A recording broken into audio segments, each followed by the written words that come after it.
People, this week we've got Kaia Allen-Bevan of Youth the Gap and Edge of Difference. One of the reasons why I founded Youth the Gap really was all around seeing that education can be such a massive tool for power. People should be treated with care. People should be treated with respect. People shouldn't be having to feel let down, and that being a massive thing in terms of neurodivergent communities falling through the cracks. We can think of the school to prison pipeline being a massive example. We can think about working class and the progression of working class people out of higher education. I think when it comes to things that are quite academic, things that are also very heavy, because we're talking about things like colonial history that's deeply entrenched in trauma, especially if you're a person of colour, for example, more community-based, more people-focused, especially if you've been in a state curriculum, which doesn't teach you that. So seeing how we can make these topics in a way that feels inviting, but doesn't coddle your feelings, allows you to navigate through discomfort, allows you to be challenged, but also allows you to feel further connected to communities that you don't represent, or you do represent, and seeing how you can unite further with that.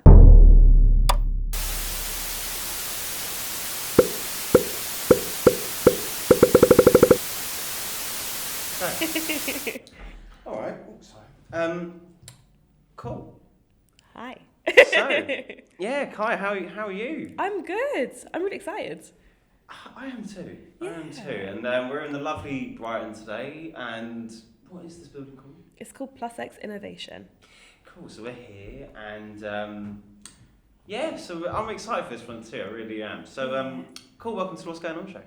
Thank you for having me. Yeah, the show where we shine about people doing things in communities.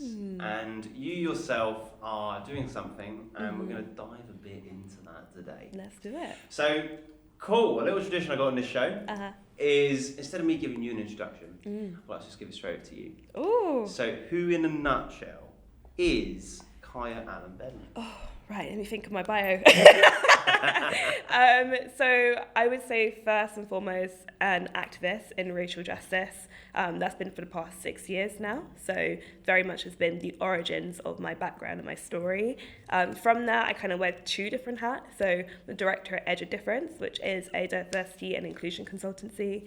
And my other hat is the founder and director of Youth the Gap, which is all about tackling educational inequality. Interesting. Okay, so we can dive a bit of that. And today, I find it fascinating when I meet an activist. As I was saying off camera, I do find it fascinating. You find a lot of people these days, I wouldn't say fear, but find it hard to speak out. Yes. And yes, I'll take my hat off to you there. Thank you. So, taking us back. Yes. You say you're an activist. How did you become an activist? So it was a label of which I didn't really label myself until probably like a year in, because I literally was more around recognising since school, being like, what's going on in the curriculum? I don't see myself represented. I don't see communities like myself represented. Also seeing about the different communities that I saw within school that weren't represented or spoken about. So since I left school, I literally went on a whole hiatus. Nobody could find me. I was watching like all different documentaries, reading books. I was really on like a study mode for the summer. And from that point, I was like, if I'm doing this all my own at 16, and doing all this self-learning, I want to make it an opportunity to share that with the community. So it really was a symbiosis between my own self-learning and sharing that within the digital space. And I think from lockdown and the death of George Floyd, may he rest in peace, it really brought a spotlight to the work that I was doing and naturally led me to co-organise the BLM protest happening here in Brighton. And I managed that campaign from 2020 in May to, I'd say, about September in 2021.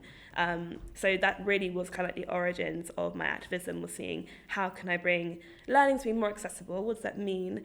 And when I did do that, naturally people were like, oh my God, you're an activist. And I was like, I didn't really see myself as that before. So yeah. Okay, interested. So you say learning more accessible. Yes. What does that mean? What does that mean? That's a good question. I think when it comes to things that are quite academic, things are also very heavy, because we're talking about things like colonial history that's deeply entrenched in trauma, especially if you're a person of colour, for example. So making it more accessible in terms of trying to remove the jargon away from it, no pressure in terms of not knowing all the terminology, because it's not a top trumps card, but seeing how we can make the conversations around disrupting the inequalities and making an equitable future more community-based, more people-focused, especially if you've been in a state curriculum which doesn't teach you that. So seeing how we can make these topics in a way that feels inviting but doesn't coddle your feelings, allows you to navigate through discomfort, allows you to be challenged, but also allows you to feel further connected to communities that you don't represent or you do represent, and seeing how you can unite further with that. Okay, interesting. So you said when you were younger, maybe you still stay, you wasn't represented properly. Yes. Yeah. So take us into that. Yeah, I think a big thing that I think about a lot is that in school you're taught, in English, for example, John Agard's poem. And within John Agard's poem, which was Checking Out Me History, it really was a litmus test to the lack of education, especially that white people's had around communities that didn't look like them. So there's a lot of jokes, not knowing how to interpret patois, not knowing that that's natural language or a dialect that people actually speak, and really just taking a mick out of it. And for me, I sat there and I felt so connected through this poem and felt so seen, and I felt so celebratory of seeing these works, but seeing around the classroom that there was discomfort, seeing that they were asking black students to read it out, they wouldn't be asking white students to read it out. And that's also about the narrative piece, about who should have the mic, but also seeing the discomfort of white teachers not knowing how to read out confidently, how to have conversations around colonialism, what that means in terms of recognising privilege that we all have and inherit through these systems. And I think from that, seeing the lack of representation that way, and then having a look across all different subjects and thinking, okay, in English you have one module.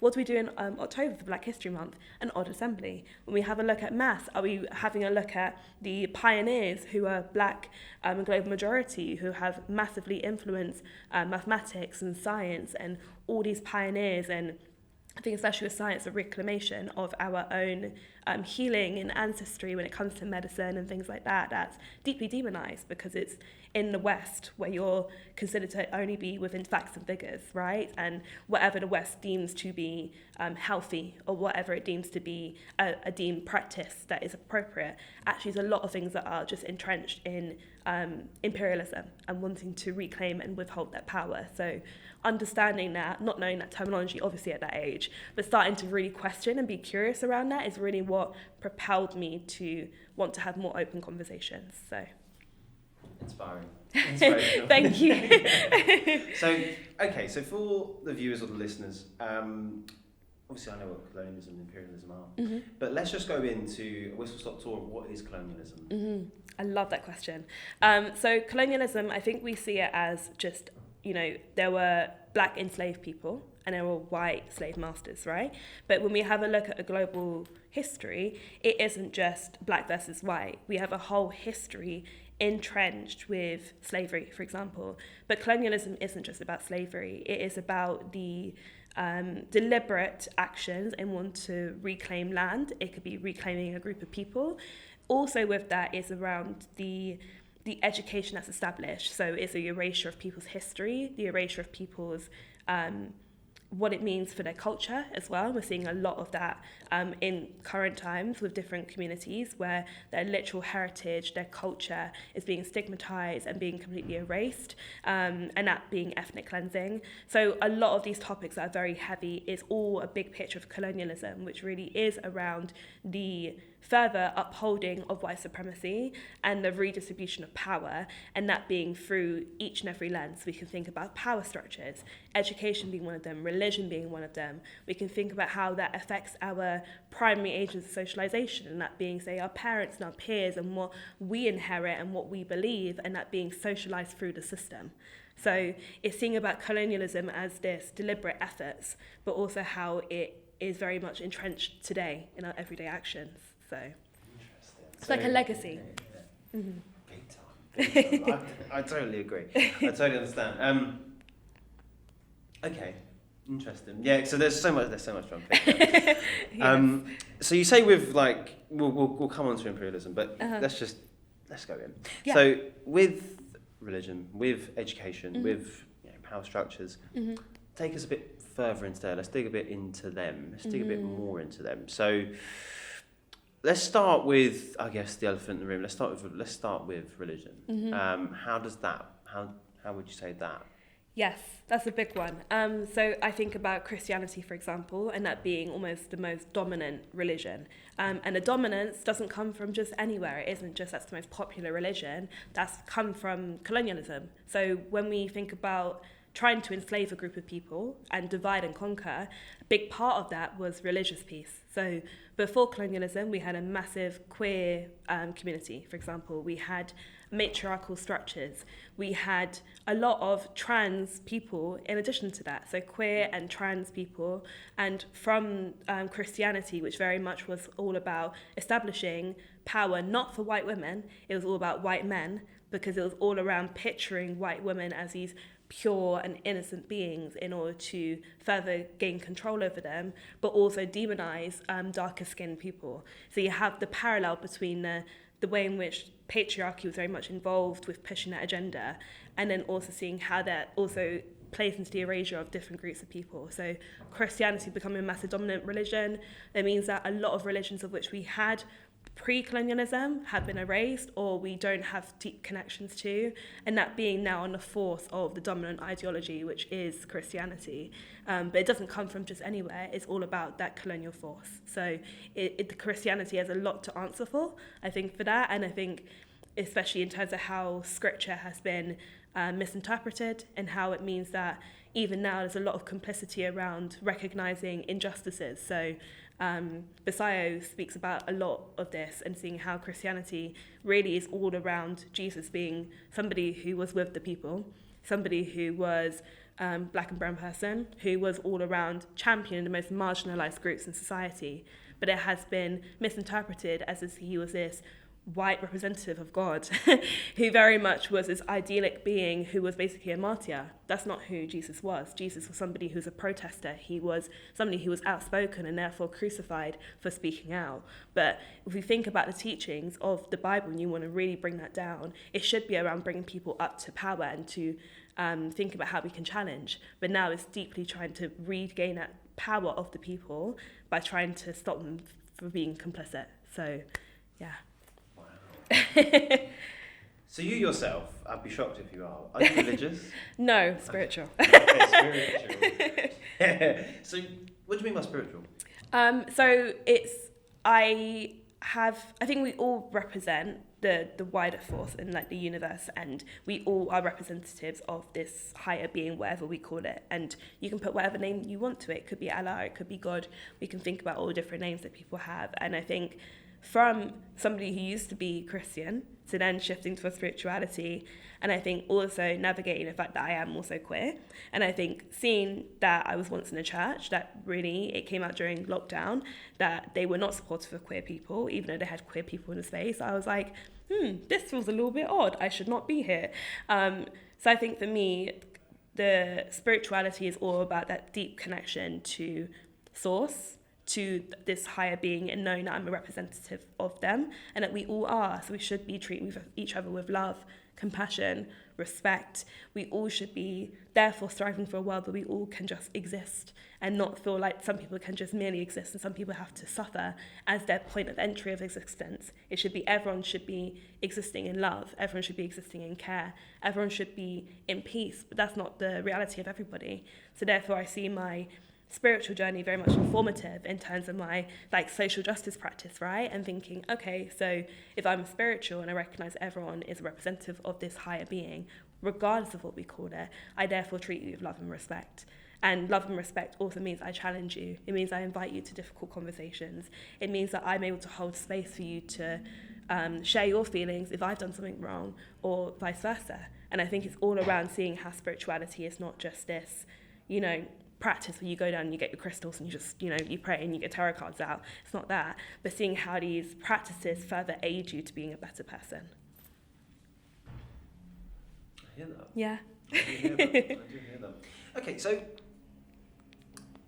I'm going to go in a bit on a tangent there. Please do. You said you are queer. Mm-hmm. Now, I think my understanding of queer, I don't understand what queer is anymore. I'm not too sure. Yeah. So what is queer? Mm-hmm. So obviously we know LGBTQ2IA+ community, which everybody's in that bracket, but queer is the kind of more ambiguous label where you are a part of the LGBTQIA label, but you don't label yourself to being a lesbian, for example, or being gay. So it's kind of like in this, you're part of the community, and I know for a fact that I'm just not attracted to men, for example. But in terms of what that means in terms of a label, I haven't felt the pressure, really, to have to label myself and don't feel like I need to, other than if somebody asks me, I just know that I'm not just attracted to men, for example. So I think for me, it's more about when I reclaim it and I think about it, and I think there's so much power in reclaiming that, because it's been such a dirty word, and it has been a word that has been misused, and it's called death of people. It has also caused a lot of harm to the communities. So reclaiming that and saying that this is now how I reclaim it and this is who I am, also power to the people. So, power yeah. Hell yeah. So, okay, coming back. Yes. So we said that we address religion. Let's address what you ever said. Let's address power structures. So I think, you said education, but let's address power structures. So power structures, we can think about governance, for example. So we are in a country where we can vote. And I think actually we don't recognise the privilege we have in voting and the powers which we have, because not everybody across the world can vote. So when we see about the power and the power structures and the so-called due diligence they have to serve the people, we, as a record, should be doing our part as to whatever these power structures do, whether they use that power for good or they use it for further injustice. We can also help with the carbon footprint of being able to document the misuse of that power. So I think in that sense of, if you feel scared to vote, go and vote, because if you don't vote, and we even see, we think of the US, for example, where there's obviously a lot of conversation of how did Trump get and we think about that, and there's a lot of tweets online of where Elon was like, oh, basically I helped him get more votes, and we know there's an injustice there, but we can see through the record of people voting, and the more we put out there in order to challenge these power structures who have the power to do good, if they do evil with it, therefore we have a record to display that and document that. So we have a carbon footprint, and we have so much to do that. We have our social media. We have a digital space of which to advocate in.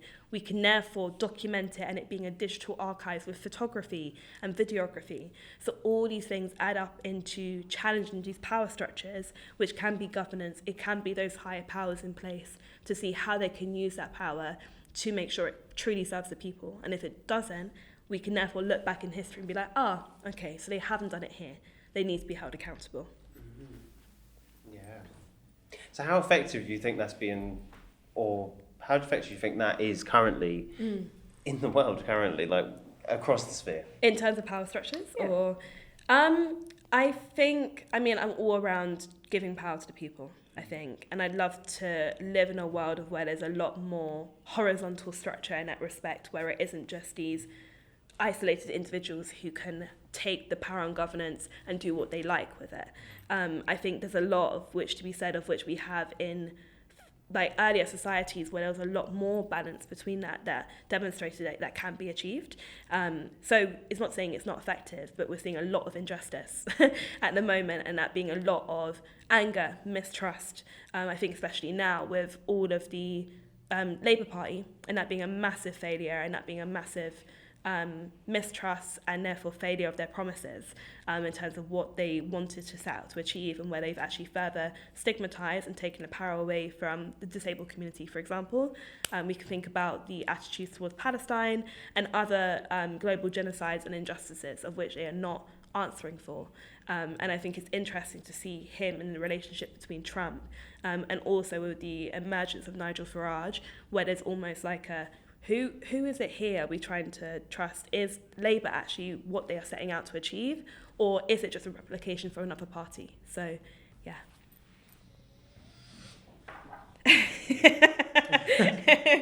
No words. No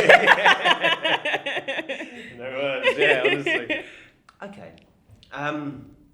That is interesting. Yeah, I would go into the sort of, the mistrust attitude there, and voter apathy, and how people have come, declined in the amount of votes that have gone on through the years, and you can't change a system if you're not going to get involved in it. But honestly, that.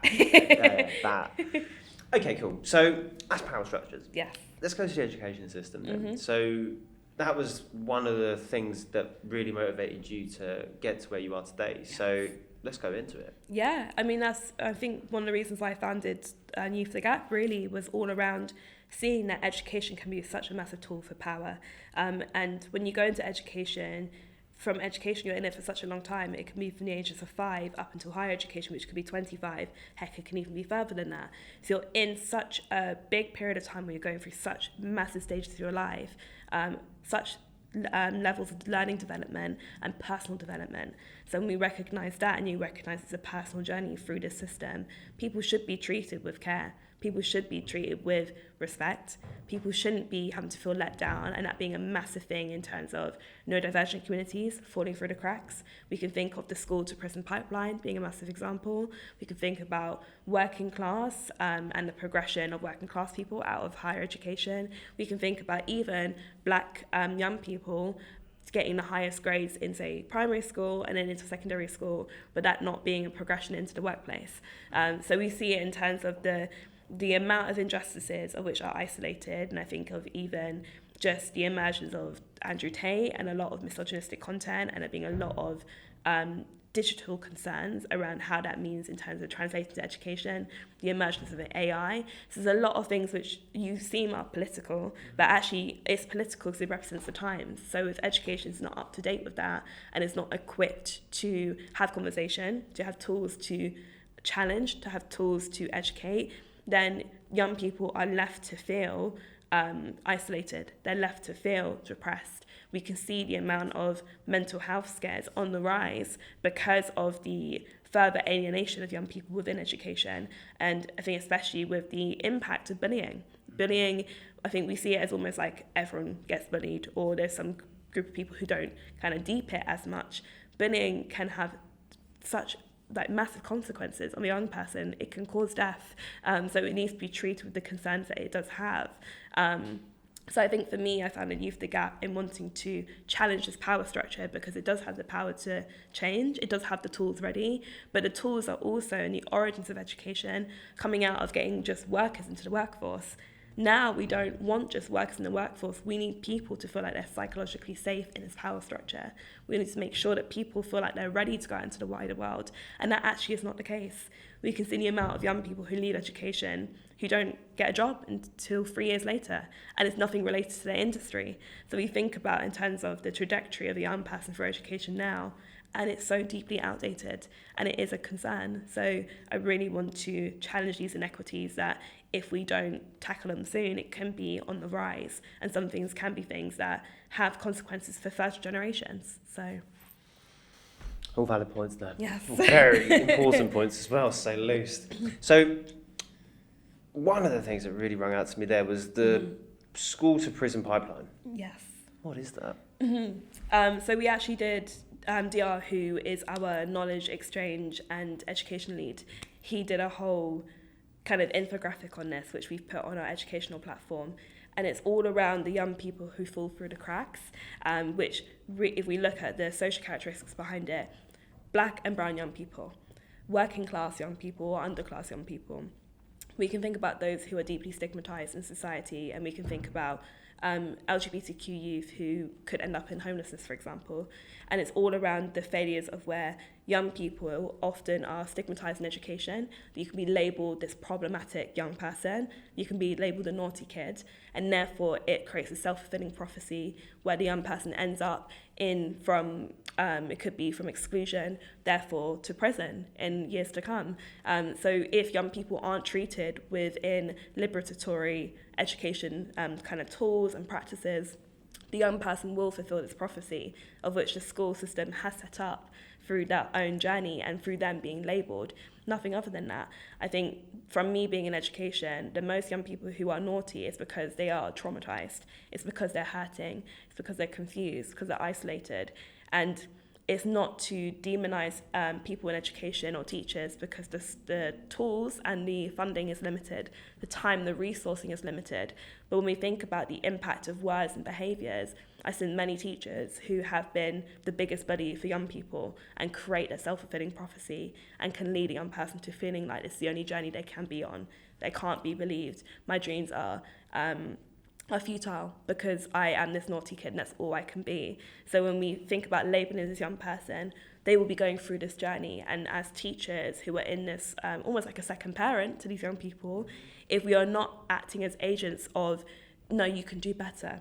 I know you can do this. You are more than this. Let's do this, and signposting them to opportunities for progression, supporting them on that journey on a personal way, then it will fulfill that prophecy. So we have the duty to ensure that young people don't end up in that pipeline, but we're seeing worryingly a lot more young people on that trajectory. Wow. Yeah. Yeah, that is alarming. Jeez. Okay, so you said prison, school to prison pipeline. Yes. You also said something about, black young men not getting, performing great in school, and I've seen it in inner city London. Yes. They perform great in school, they come out of school, and then they don't get jobs for years.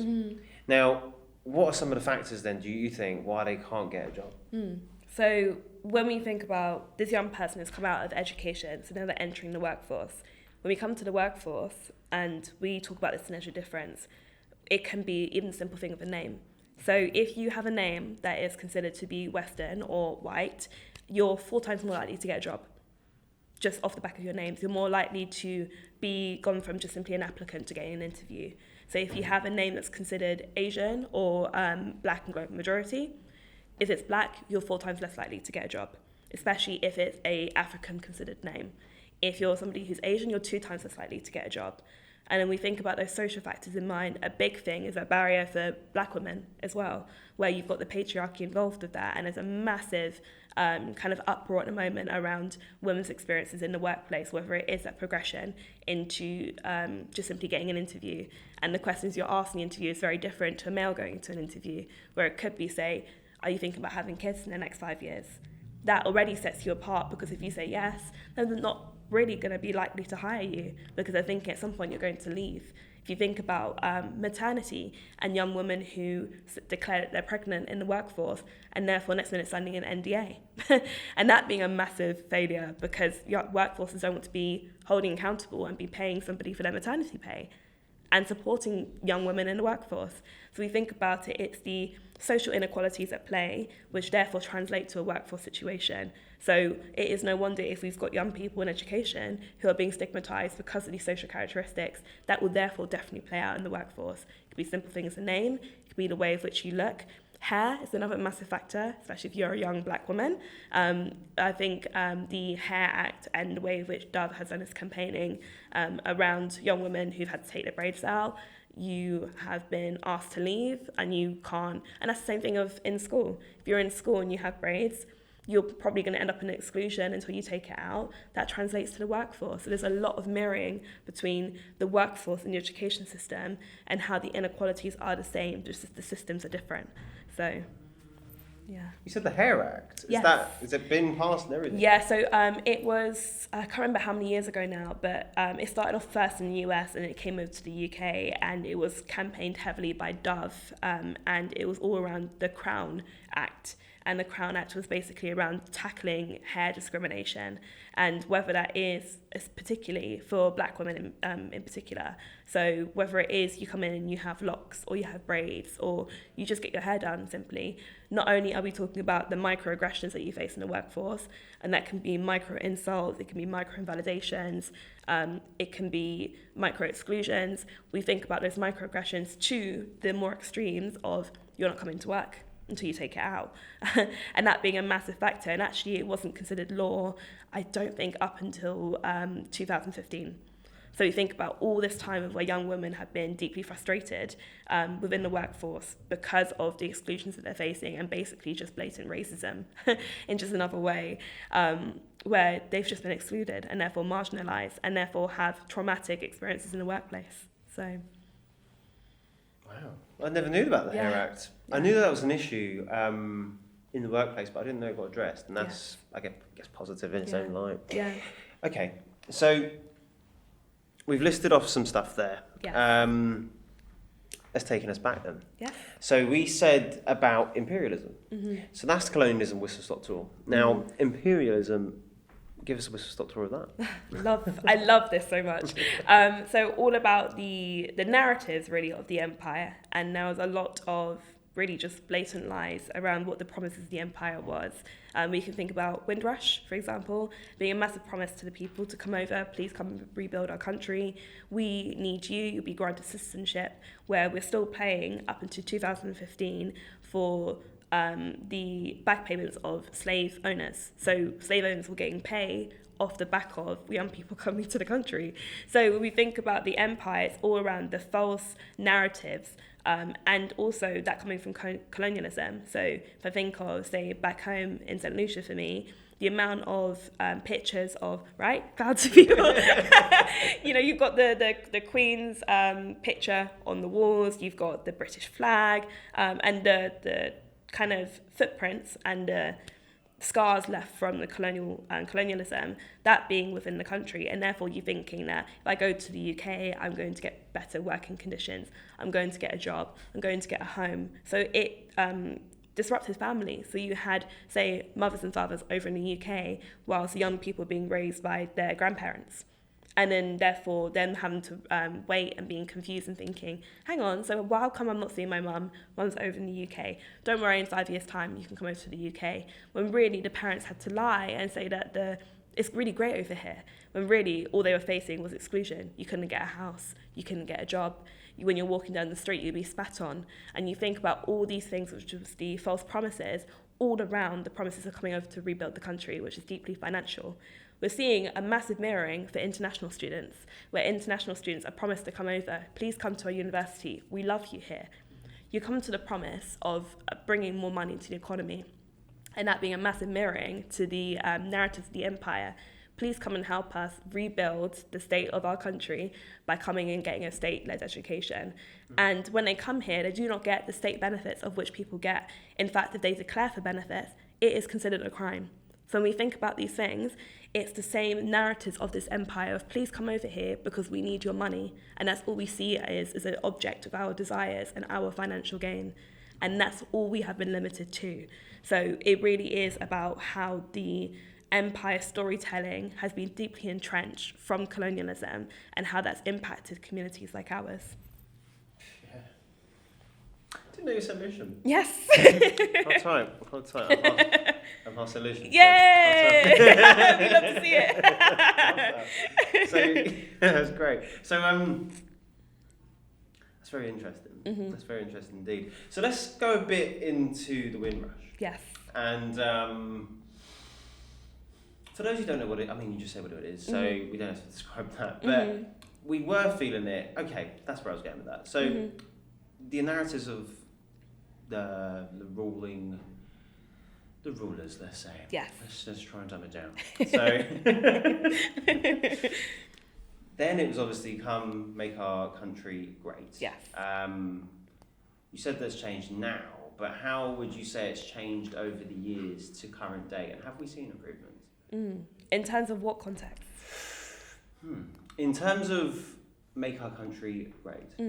So there's still that narrative, I think, and I think there's still people of Windrush still trying to get claims from the atrocities of which they faced, and that's still being a narrative now. So there definitely is not justice for Windrush generation people.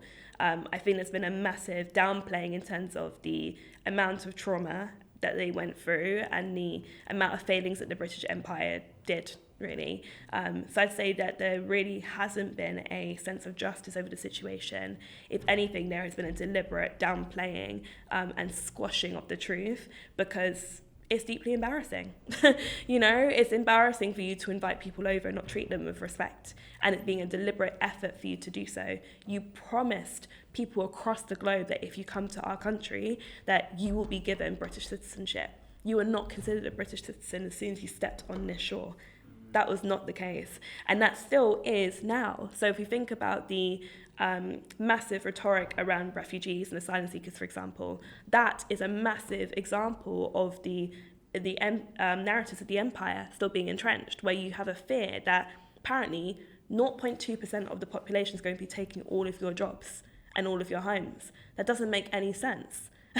But no one's going to tell you that. And I think especially if you've got Nigel Farage, for example, being a massive champion of being, and fear-mongering people and creating a sense of moral panic around all of these people are going to assault your children, basically, which is a massive narrative of, if you leave your young girls with these people, they will be assaulted. That's a massive lie. In fact, when we have a look at the amount of assault rates and we think about the fear around it, it is white men.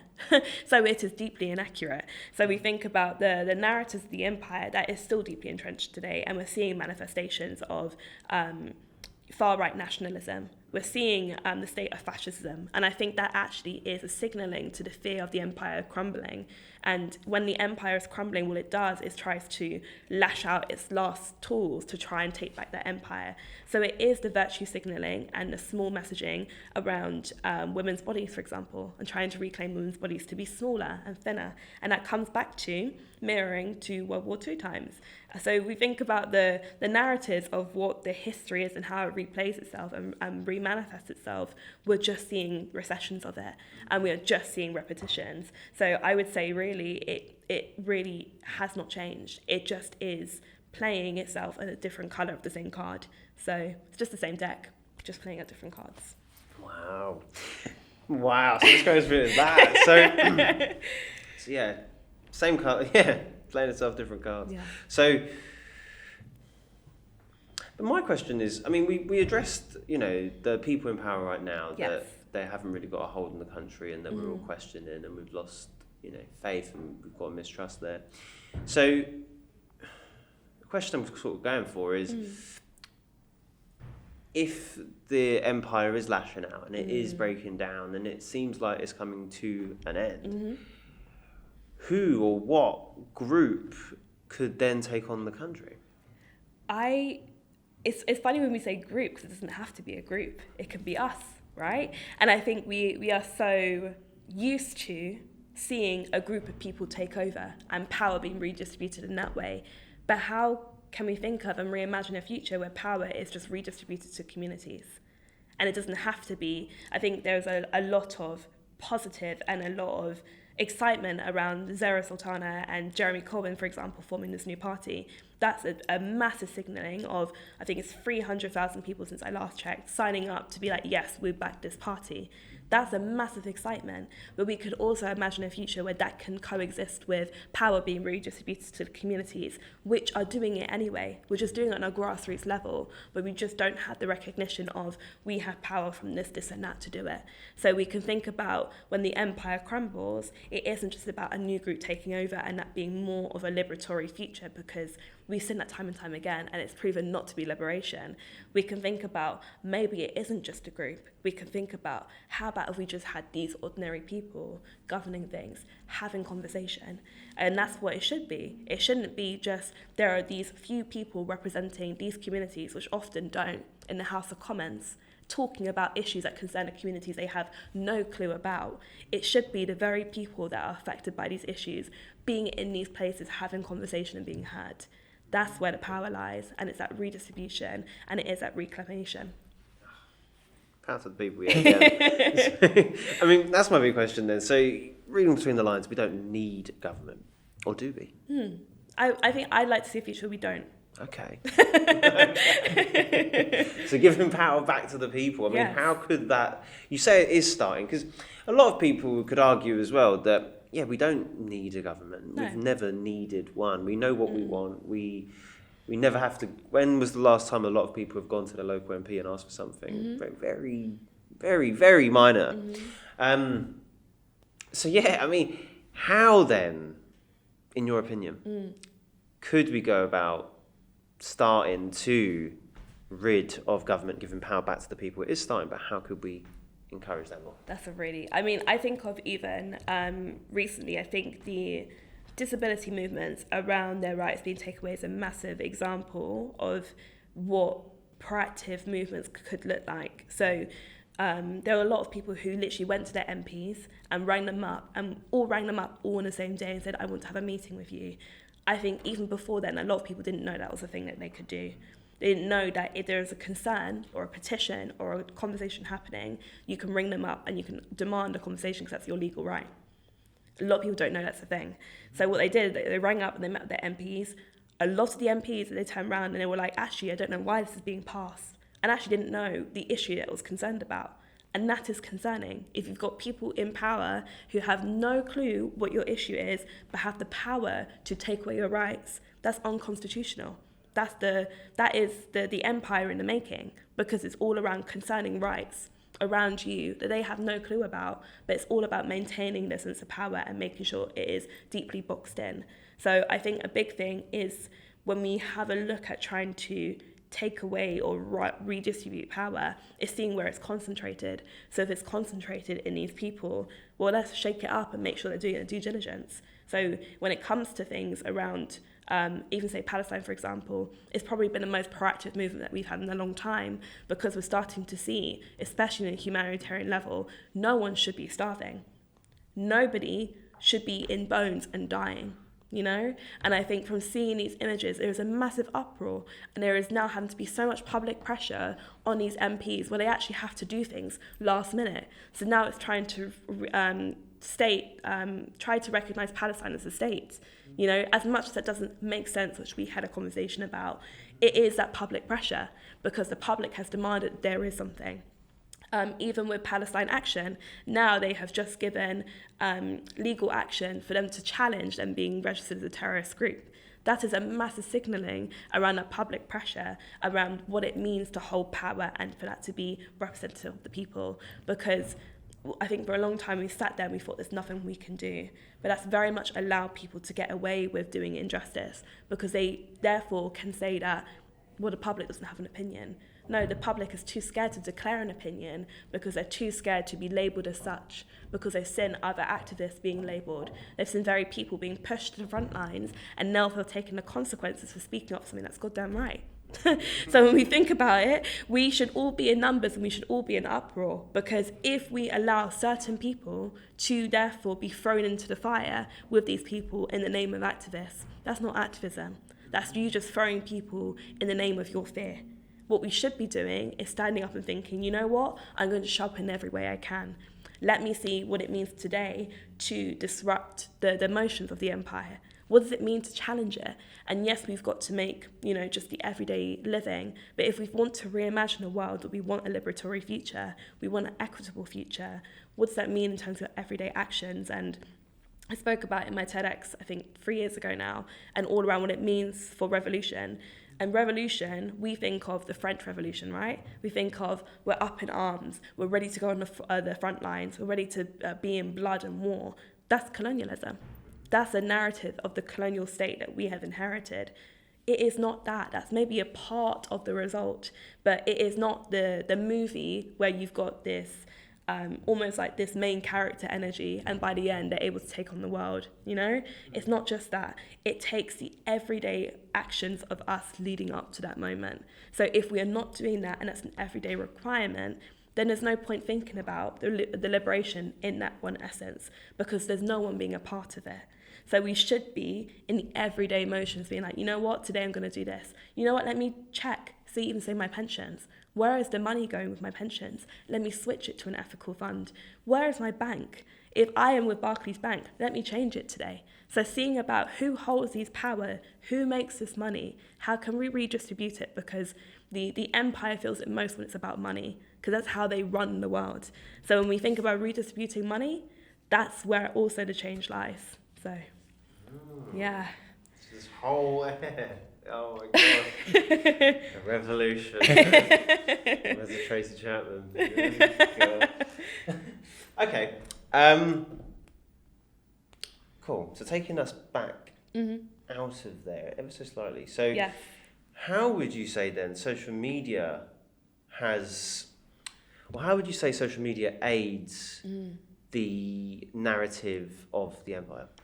So, I mean, I experience it on an everyday basis, whether it is shadow banning or my content not being posted, even though I've scheduled it, or disappearing, or even a fundraiser that I did, somehow the audio got wiped just miraculously, and that just being taken because apparently it's copyrighted. It's just my own voice, so how can it be copyrighted?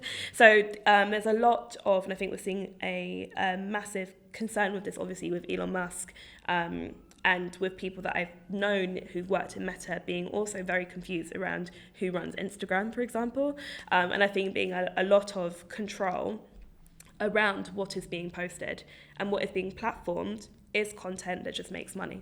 Right? And what makes money is not going to be liberation for people. That's going to take money away and redistribute it to the people that need it, and that's not what they want. So when we think about social media, it can be a really good tool for good. It's shown to be proven a really good tool to uniting people, thinking about how can we address and bring awareness to a common cause? How can we bring awareness to somebody's death? How can we make sure that people know the ins and outs of this cause away from these news media agents, which are a power tool and power structure, right? So when we think about social media, it can be a tool for good. But when we think about the proactive allyship behind it, it is not just social media. And I think there's a lot of people who may think that being an activist means being on social media. It's not. Because then it's just you being an influencer. You know, it's not going to be required for you on the front lines to be like, hey, this is what I'm doing. You're going to be doing it regardless of you being documented or not, right? So I think in terms of performative allyship, we see a lot of that. And when I did my TED and I had a look at, I think, the Mayo Clinic, and they did a whole study on it around people's kind of like peaks of allyship. And if they feel like between 1 to 3 months is often when they fall off a trend because they deem it to be a trend. But somebody's life situation, somebody's injustice, somebody's lived experience given by their intersections should not be a trend for you to tap in and out of. But because of the amount of injustice we see through the social media feed, if you're not taking a chance for you to challenge it and think, you know what, am I becoming normalized to this or numb by it, then it's almost a time for you to think about, is this being proactive enough? Because you shouldn't feel numb to seeing injustice. You shouldn't feel numb to seeing somebody being killed. You shouldn't feel numb to seeing somebody else suffering. That's not right. But that's a power from, rather an outcome from being on social media too much, maybe. So thinking about what it means to blend social media as a tool amongst all other tools that you have in terms of being a proactive ally in this. Because activists are not influencers. Activists, if anything, put themselves in more danger by being on social media because they're giving themselves more visibility to what they're doing, especially if they're doing things which can be a threat or can be deemed to be criminalized, you know? So I think of even during 2020 and myself, where I put myself out on social media, I spoke to news agents around town, and it consequently led to the police being in my emails and wanted to find out who I am, what I do, can I have a conversation? And I knew from my legal training, that's not what you do. But by me putting myself in the front line and trying to safeguard other younger people who are in this movement building with me, I had to put myself in the limelight to make sure other people were feeling safe, but it also put myself in more threat. So when we think about, oh my gosh, this person's so great, oh my God, I love this person, they've got this book, think about also the danger of them being visible on this platform. So I think even if it is a simple thing of you just resharing something that you see, it can actually add to this massive echo chamber of everybody's actions. If everybody reposted the same post, that's 8 billion people. And if you think about that being, say, a fundraiser, for example, and everyone donated £1 to the fundraiser, that's 8 billion for one given person. So you think about what it means to be proactive in our approach. It must be intentional. It can't just be socially convenient when everyone else is doing it, because then it's just not informed. I mean, I heard something the other day, and I want to hear your views on this. Interesting. So they said, something came up on my feed and someone said straight back to me, well, they're doing that. So basically, Jaden Smith, this is really off topic, low key. So Jaden Smith, I read just randomly that he'd broken up with his girlfriend. Right. Like, who cares? Yeah. Right? But someone said to me that they're showing you that because something else is really bad going on, and they're sort of covering up what's going on. Yeah. What's your views on that? 100%. So I think of... for example, I think it's Vibes Cartel who did Death to the IDF, right? And that trended for a long time. And that, at the same time, was platformed more in the media to not only demonize a black man for simply just saying a simple chant, but also hid the additional bombings they did in Palestine. So they very much are very timely in terms of what they platform and the approach of it to try and silence the injustices that are going on. So it is no wonder that even Israel has recently said, Sky News, do not document Gaza at the moment. Why would you say that? Because you're trying to hide the very things that you're doing. It is no wonder you say, Sky, do not govern this if there is a stage 5 malnutrition going on. That is no coincidence. It is very intentional. So when we think about news agents are paid oftentimes by certain people to platform a story or a narrative. I believe with Palestine, Israel victims or narratives to do with Israel were platformed, I think it was 60% more compared to Palestinians. And that was because they had the money to back this, to be able to platform these people.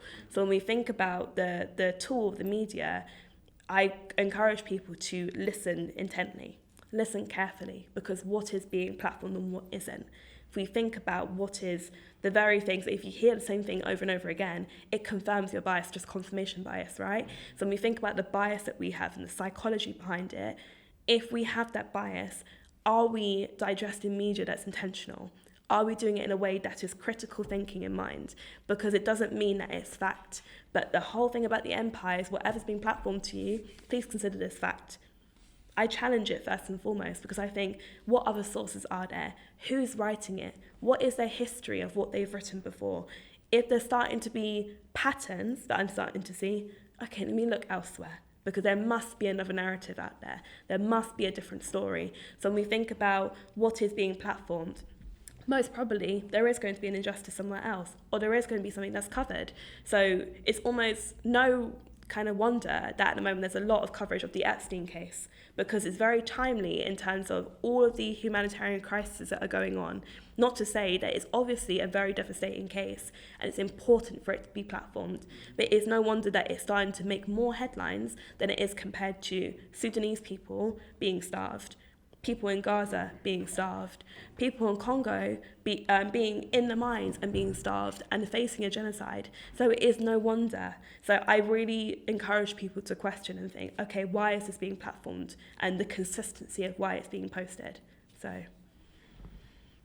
I hear you there. I hear you there. I believe the same. And I was just like, I just wanted to hear your views on it. Yeah. That's really interesting. So, okay, so that's colonialism. Done a whistle-stop tour of that. Done a whistle-stop tour of imperialism. So,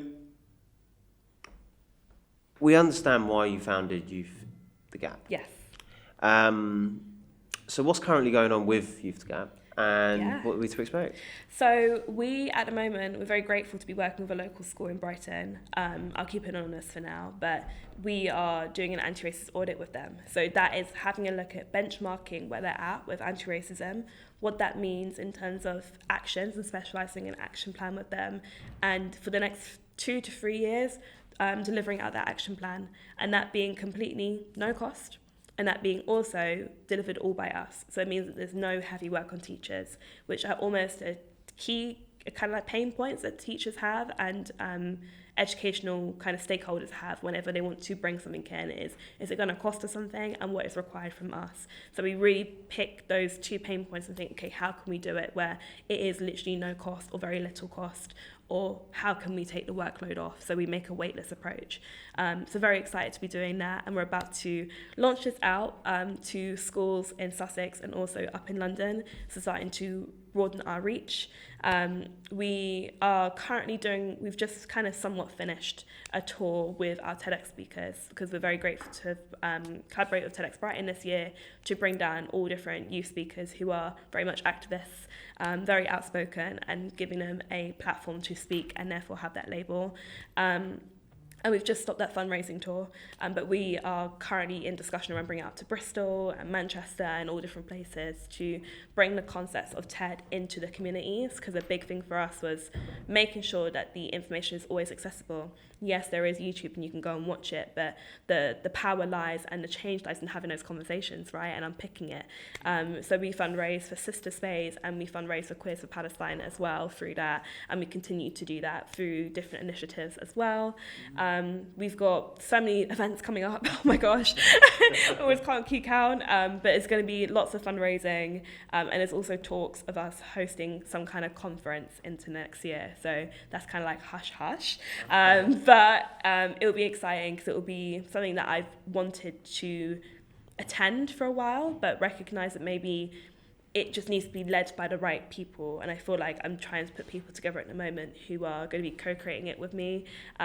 So yeah, that's a couple of things that are happening from the top of my head. I'm sure there's more, but yeah.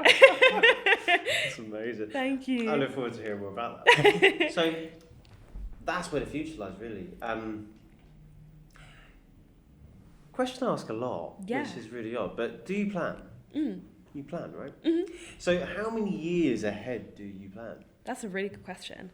I tried to plan within the year because I feel like you can't really plan beyond like 2 years, because even within like a year planning normally doesn't work and normally doesn't happen like that.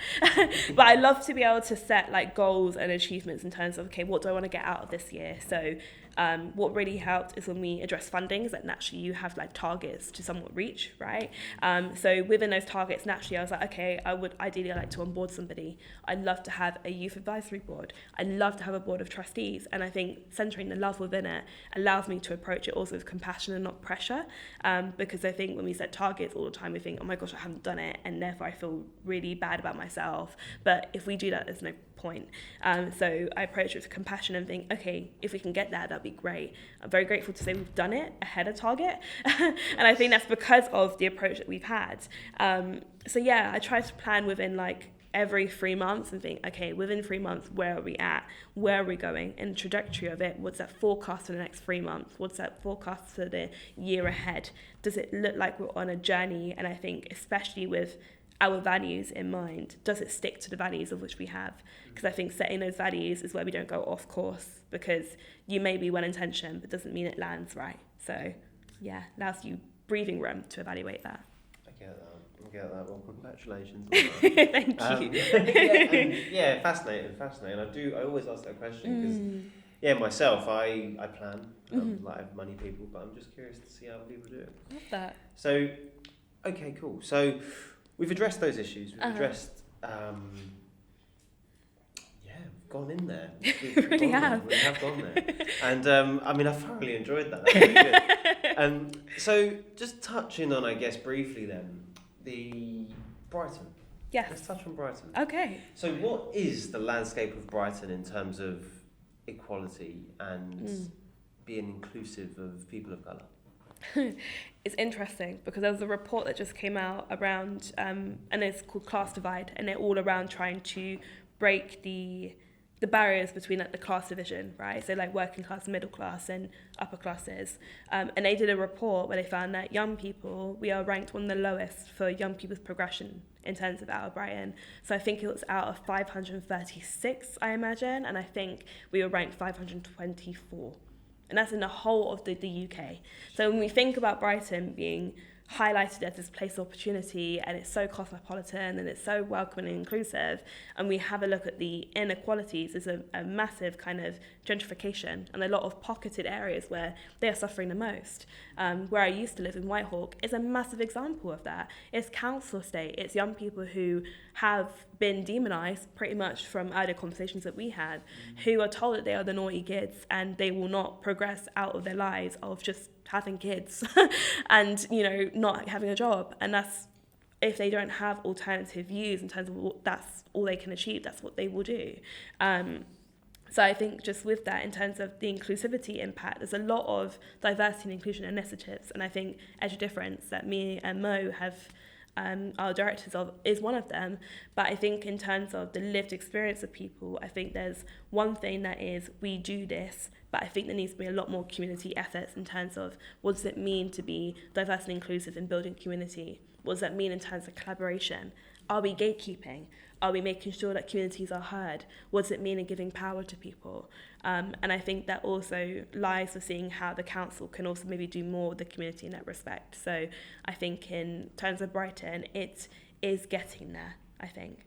So, yeah. Okay. Well, I guess there's light at the end of the tunnel in a way. Exactly. 524 though. Yes. That's unbelievable. I thought, you'd think, as you said, like looking at Brighton, this really liberal, this really progressive city, progressive. You'd think it'd be better. Yeah. Yeah, and I think I even think of the council, they have this anti-racist strategy that they established in 2023. Through conversations I've had with people, the steering group or the group who originated that with the council have been disbanded because it's been too much pressure, too much stress. So we think about that, there can be great initiatives that are established, but the people who are impacted, are they being well kept? Are they being taken care of? And if that's not the case, and it's not conducive to the plans that have been established, so it has to be all in, not just conceptual, it should be in our treatment to people. So, yeah. Wow. Okay, well, that's Brighton. Oh, that's funny. So, okay, that brings us to a lovely close, nearly. Yeah. So, that's where you're heading with Youth the Gap. That's where you're heading with the other initiatives. What's next for you? That's a good question. It is an exciting time, I feel like, especially with Youth the Gap. Considering we were only a thing in November, now filming it, we are in almost August, and we have gone from just a concept to now a fully functioning CIC. We've won awards since then. We've done a lot in the past, 10 months? So I'm very, very excited to see the forecast of our journey, of seeing how we can continue to platform young people, how we can continue to make social impact and difference.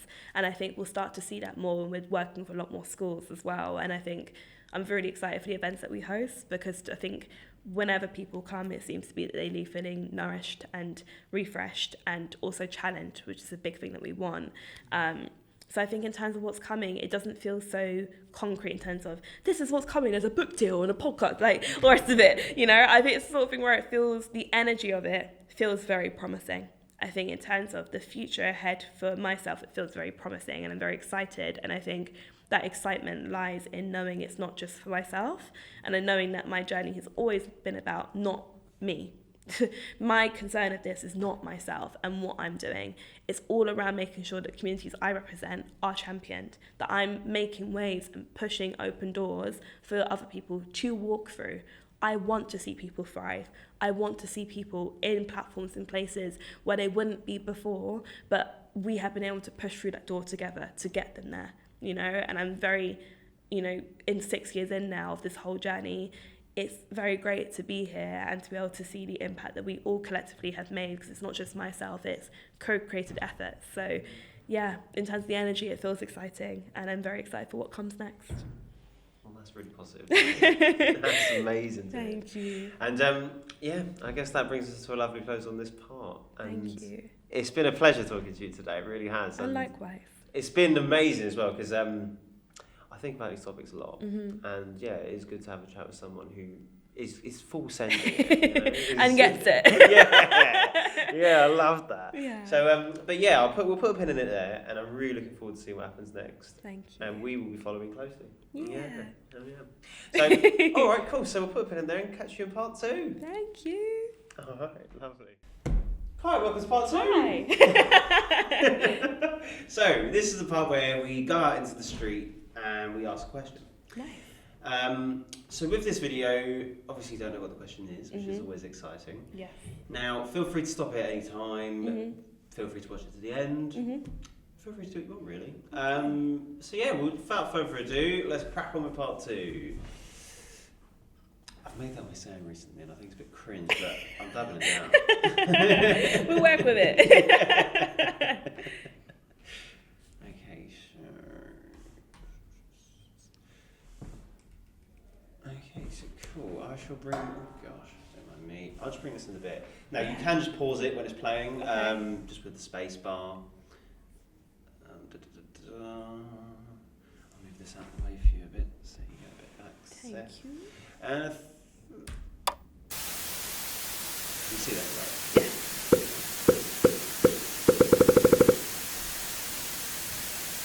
Do you think the education system is outdated?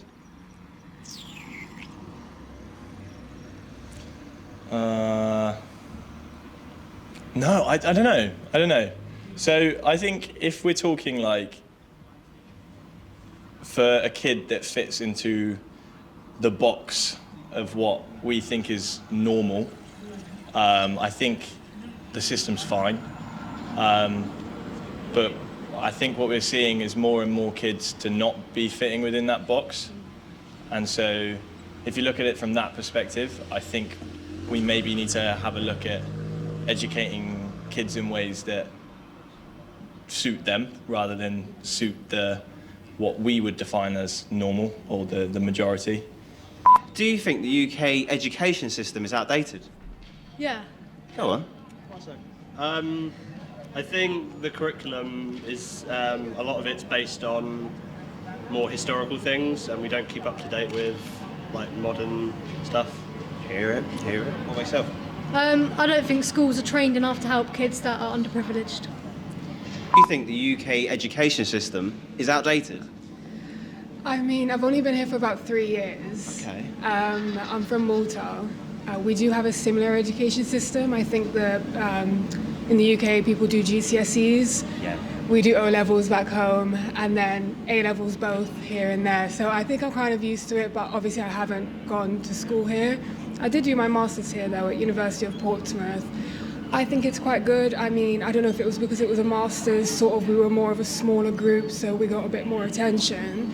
But other than that, I don't really know. Don't really know. I mean, so in Malta, would you say it's outdated there? I guess so. I mean, we're still doing O-levels, so it's quite old. I mean, I did my O-levels back in 2017. I personally think that University of Malta was really, really good. I really enjoyed it for the 3 years. I mean, I got very good marks, so Well teachers done. were really good, thank you. Yeah, I mean, I think it's just sort of, I know that a lot of people failed maths, Maltese and English O-levels. A lot of people failed them back home. So, I mean, I guess that shows, really. Do you think the UK education system is outdated? I think it can be updated certainly because obviously, you know, there is a lot of things happening around the world and we need to really adapt. I think there are plans in place to kind of work on it. But as we know, sometimes the higher education sector can take time, it could be quite bureaucratic. Do you think the UK education system is outdated? No, I don't. I think it's fine Okay. Why do you think it's fine? because I'm doing my undergraduate here, and the way that because I'm from India, I don't think it's outdated. It's all right. It's fine the way it is. Yeah. Do you think the UK education system is outdated? I would say not, Okay. Why do you think that? because I think it still has the right balance of state education, private education. I've probably got a view on the VAT on private school fees, but that's probably for another day. But the concern would be the SEND and the amount local authorities are spending on supporting that requirement. That probably is the one area I would say probably needs to be tackled in front of everything else. That was a perfect time for that to stop, because that was misinformation, 100%. Right, so in yeah. fact, there's not enough being spent on SEND-co young people at all. And if anything, there's a lot of the money that goes there that doesn't counter for the amount of staff that now needs to be trained to help and support these young people. So, yeah. There's a lot there. I was just like, oh, it's not true. Yeah, I can imagine. I mean, so well, I know your thoughts already because we spoke about it earlier, that it is outdated. But what are your thoughts on what the people had to say? We did a survey back in October, and we did a survey with 100 people. And what we asked was 3 simple questions all around understanding what their relationship is to the curriculum, what that is in terms of their school experiences, and anything else they wanted to submit. What we found, which I thought was really interesting, for young people who were still in education who answered it, gave the response of almost, I don't know, but I feel that something's off about the curriculum. And I feel like that feeling is what I picked up for a lot of people, even in that video, where they couldn't say what was wrong with it, but they know in education this doesn't feel right, because you're not going to be taught the very things of which uphold a hierarchy, right, or a system. So you're not going to be taught the very things that needs to be dismantled. So there's a lot of people that we've had conversations with who were like, yeah, I think it could be changed. I can't tell you what. It doesn't feel right. And I think that resonates for a lot of people. What we found that those who are most marginalised, where it would be people who have neurodiversity, have a disability, Black and global majority, LGBTQIA+, within those intersections, especially if you have a very big makeup of those intersections, that your relationship was poor to the curriculum, that you didn't have a great experience, the interventions for bullying and social behaviour wasn't okay, so much so that even the age demographics we collected was 17 to 55, even those in those 50s age bracket still feeling the consequences of the negative experiences in education. And what we found from analysing that data is that if we were to generalise that out to the UK population, 75% would come back and say they had a negative experience in education. So that would be curriculum and just educational experience. So, yeah.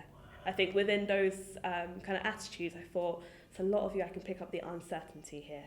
And almost like if I gave you more room to digest it and unpick and maybe ask you more guided questions in terms of, you know, what was your educational experience? What did you learn in school? What would you like to see? Those kind of questions, a lot of them would be like, actually, I think it is the way it should be, you know? And so I think it's more around giving them room to digest it and for them to unpick, because it's a buried experience. And I think especially if you're an older person, whether you are in higher education, which is different to secondary or primary education, when you're coming for, say, a singular subject or a blended approach to subjects, it's different to when you're in, here are 5 subjects you need to learn, and here is a GCSE, very different experience. So I get it. I get it. So do you think a tailored experience for each student is possible though? Like you can study which, I don't know, 5 topics, I think it is. You can actually choose what you want to study. Do you think that could work? So technically, in a way, they kind of have the GCSE, right? So you have 3 subjects you need to study, which is science, maths and English. The rest you get to pick. But even with the selection choice, that's dependent on the school, depending on the funding behind the staff. Do the staff have the capabilities to teach that subject? Is there staff in place to teach it? Otherwise, no. And what you find is that there's a disparity between the selection process of it, where you've got those who have more funding, which is what is labelled the better schools, to be able to have a wider variety of subjects to pick from because they have the teachers to facilitate that. Those who are in schools that are rated not that good, that's because there's not enough funding behind it, then they have a smaller selection choice of subjects. So even with the selection choice, we kind of do have it, but does it mean that the young person learns what they want to learn? Not really. So we think about the narratives behind what's being taught. If it's history, what's the history that's being taught and what quantifies history? We think about art. Are we teaching about diverse art forms and diverse artists? Probably not. Are we teaching about the history and the origins of where it comes from? Most probably not. So when we think about the selection choice, we can have a variety of selection, but it should be what is the curriculum. So if the curriculum is not facilitating diverse inputs, there's almost no point of there being a selection process, because you can pick your favourite subject, but does it facilitate somebody's independent thought? Does it channel their passions? What it means in terms of them being graded, for example, and GCSEs were introduced to try to counter O-levels to be more accessible and inclusive, and actually it's found to be not as inclusive. So when we think about things that are being introduced as measures to make it more accessible for the curriculum, doesn't mean, again, you can be well-intentioned, doesn't mean it lands well. So. Okay. I mean, that's about the curriculum then. So what in your view is it, how do I word this? What in your view, or how in your view, does the class size, how do class sizes, how do they sit with you, the number of people in a class? It depends on what's the subject and the people in the room. So especially if you've got 30 children in a class, and what we're finding now is there's a lot more neurodiverse young people in a room. So if you got different groups of people in the room, in terms of the teaching style, is it accessible for that group size of young people? So I believe the rule is 1 to 30 pupils, and that's just the law for, not the law, but that's the kind of suggestion for teachers. So when you've got that requirement, okay, in terms of how they're teaching, is it accessible for everyone in the room? Does the teacher have time to access every single student in a class, to probably answer their questions, to sit with them? Do you understand the subject? Probably not. In an hour's time slot, you have those kids. No. So you think about the size, you can introduce the size, but in terms of the teaching method behind it, does it allow each young person to feel like they're heard? They can ask a question, it can be answered, they have dedicated time to teachers. In terms of those specifics, not really. And you can even add even an assistant teacher in there. Does it mean that they get that time dedicated? No. So we can think about class sizes, but it should be also blended with the teaching approach that we have. So I see. That's fair. So what then do you see the future of schools and classes? Where do you see the future going? So I think there's a lot of talk, and I think there should be a lot more training around not even just being in the classroom, but also around just the treatment of young people. So how do you create psychological safety in a classroom and outside the classroom? What does that look like in practice? Because you can have dysregulated children, but when we have a look at dysregulated adults, how does that impact young people? Which there is an impact. So if you've got a teacher that is massively dysregulated because there's a lot of pressure going on, you put them with a dysregulated young person, in terms of trying to achieve restorative justice, it can almost be impossible, right? Especially if you've got a young person's behaviour can be challenging, those kind of things. So I think there needs to be a lot more education around how to interact with young people in a way that is respectful, because it shouldn't be just respect to your elders, right? It should be respected for all generations. But I think from my experience of even being in education and being a teacher, there was a lot of things I didn't agree with in the way in which other teachers were treating young people, and the way in which oftentimes young people be left out of classrooms walking down the corridor when easily they could be put in this classroom to be working independently. I think there's other methods to be introduced and to be flexible if it can be introduced, and if there is, say, rooms for it. Is there safeguarding procedures in place for that?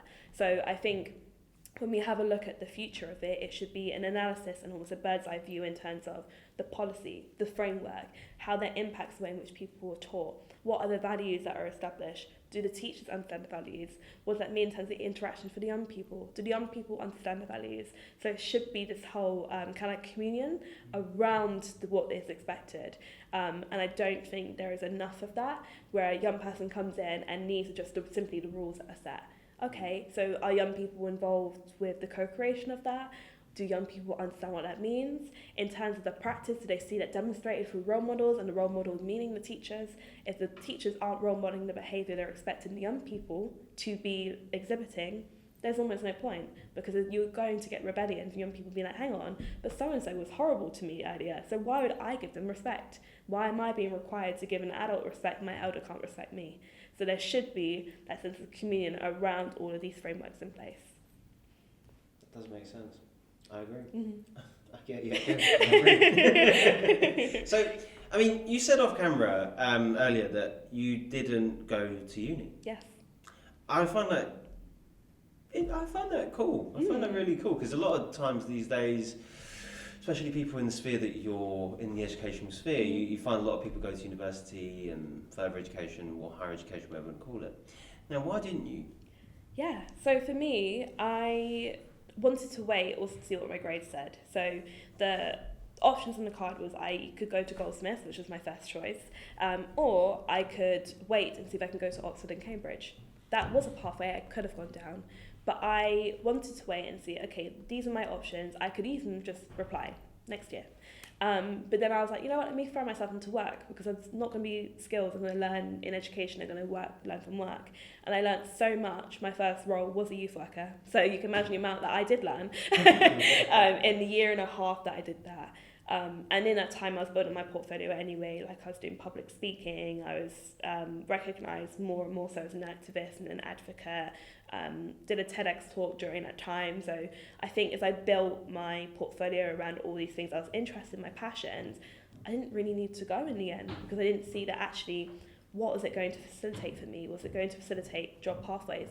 I was getting it anyway without the degree. So I wanted to make it an active choice where I felt ready to make that commitment with debt over my head, and making sure it's a subject that I really was passionate about and didn't feel the sense of social pressure because everyone else is going to uni to go, you know? So that's off. I do hear that. I really do hear that. I mean, yeah, because the reason I also brought that up was because is it out? Because it is outdated, right?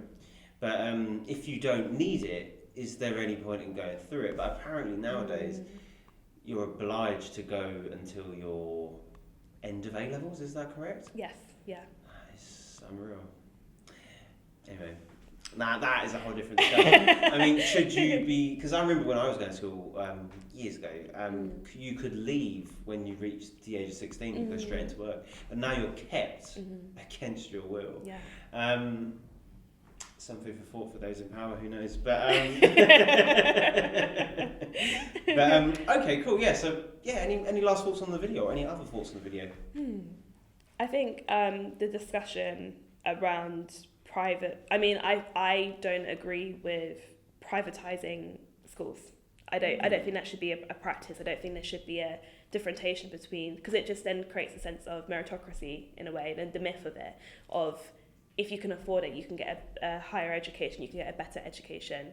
If we want an equitable future, there should not be a sense of there's two schools you can go down. You can either chunk so much money to go, or you can just get a state education and you can go down that pathway. So I feel like the whole thing of privatisation is interesting because there's been a lot of uproar. And even locally there's been uproar in a way in state education where there's been a lot of changes where I believe it's 30% more young people are going to class better education schools in Brighton, and that causing a lot of upset for middle class parents because the whole thing around being around better schools is because you can afford to be in the area that it's gentrified in. So if now you're letting more people coming from other places come to the school, almost you're going to be upset of being like, hang on, but I believe this myth that if I work hard enough and I get a better job and I can afford this area, therefore I can get a better school for my young person. I don't think that should be a thing. I think that's actually that's not democratic. I think it should be that actually everyone should have access to good education, and that should just be the bare minimum. It shouldn't be that, oh, you might have a chance to get into so-and-so, but you'll go to this ranked poor school, which basically, in kind of almost dog whistle in a way, it just means there's not enough funding, there's not enough support, and there's not enough consideration as well for the people that they serve and the makeup of the school, which is a big thing we do in Youth the Gap, which is we measure against the people element, which is what is the makeup of the population, what social inequalities will they experience, what are they going through, how does that impact their relationship to education, going into education, the teachers and everything, and that's not considered by Ofsted. So, yeah. It's not considered by Ofsted? No. What are Ofsted doing? What did they actually do? Okay, yeah, because that is a great argument as well. Like, what is the need for private education when education is a human... Is it a human right? Yeah, it's a human right. It's in you can... I can't remember what document it's in, but it's a global human right. It's not the European Convention. It is like the Global Convention of Human Rights. Yeah, I think it's... Gosh. Yeah, that would be amazing to see. Because you do get frowned upon but among people who've gone to private schools if you went to a state school. Yes. And you have to always prove yourself, which is, again, I don't think that's... Yeah, but when you go to like these higher education institutions like Cambridge, Oxford, you do get a lot of them being, frequented by people who went to private schools. Yeah. And it also comes back to what we were talking about earlier about, power structures and this... We didn't really touch on it, but we did. That sort of form, or that concept of elitism, and keeping it all within, and gosh, it's endless. So it's great work that you're doing as well. To say a long-winded thing, but okay, cool. I mean, any final thoughts? I think that's it. I think it's interesting to see public opinions of I think even the first person said it's made for somebody in a box, and I feel like within that box we can be explicit in terms of who that means. So it does mean white, middle class, upper class, heteronormative, young people. That's the demographic of which it serves, and it will allow them to flourish. But when we think about everybody else and their social characteristics who do not get granted by that privilege, which ties into that elitism, right? So elitism is deeply intrinsic with who has those social characteristics. If you don't have those social characteristics, then you need to work 2 times as hard in order to prove yourself to be a part of the elitist category. So it's the sort of thing where it's like, that's why I'm so big about eradicating that, because if you eradicate the privatisation of it, then what's the need for class divide? There's no need for it, but it just fuels into that sense of class division where there is this kind of like hidden system of beliefs and values and things that you're taught which stops you from the social mobility and progression.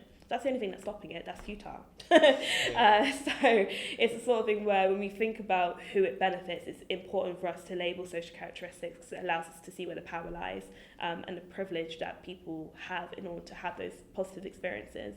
So if we think about the people who said yes, most of them were white boys, for example, and we think about the kind of category of which said yes, all of them were men. We didn't have any women in that category or people who were gender non-conforming saying, yeah, education is great for me. So we think about the characteristics, we need to be explicit, and it doesn't mean it should be said with shame or guilt. It just is a matter of identifying it to have discourse and to make change. There it is. Yeah. Nice. Well, Kaia, it's been great. Thank you. And I've thoroughly enjoyed today. I really have. You dropped my phone. And again, I'm really looking forward to following it. Yes. And we'll stay up to date with everything you do. Thank you. We'll catch up soon. 100%. All right. Well, it's been great. And thanks again for coming on. Thank you. All right. That's a wrap.